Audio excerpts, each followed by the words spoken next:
रातको 8 बजेपछि गाउँको पँधेरोमा पानी भर्न जानु भनेको मृत्युलाई निम्तो दिनु जस्तै हो। पहाडको त्यो कुना जहाँ एउटा पुरानो कुवा थियो, वरिपरि ठूला ठूला सिमलका रुखहरू। रातको सन्नाटामा केवल पानी रसाएको टिप टिप आवाजले मुटु ढक ढक गरिरहेको थियो। टर्चको मधुरो उज्यालोमा म पँधेरोमा पुगेँ। ओठ तिर्खाले सुकेर काठ भइसकेको थियो। मैले तामाको गाग्री डोरीमा बाँधेर कुवाको अँध्यारोभित्र पठाएँ, तर गाग्री पानीमा डुब्ने बित्तिकै यति गरौँ भयो कि मानव भित्रबाट कसैले जोडले तलतिर तानिरहेको छ। मैले निहुरिएर कुवाभित्र हेरेँ। मेरो सातो गयो।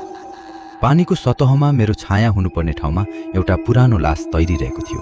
त्यसको अनुहार नीलो थियो, आँखा थिएनन् र त्यो मलाई हेरेर विभत्स तरिकाले हाँसिरहेको थियो। मैले गाग्री छोडेर भाग्न खोजेँ, तर ढिलो भइसकेको थियो। अनि भित्रबाट एउटा कपुर जस्तो सेतो, लामो र हड्डी मात्र भएको हात बाहिर निस्कियो र छ्याप्प मेरो घाँटी निमोट्यो। त्यसको स्पर्श बरफ जस्तै चिसो थियो, मानौ मेरो शरीरको रगत नै जमाइदिन्छ। म कसरी बाँचेर घर पुगेँ मलाई थाहा छैन, तर आज पनि राति पानीको आवाज सुन्दा मेरो आङ जिरिङ्ग हुन्छ।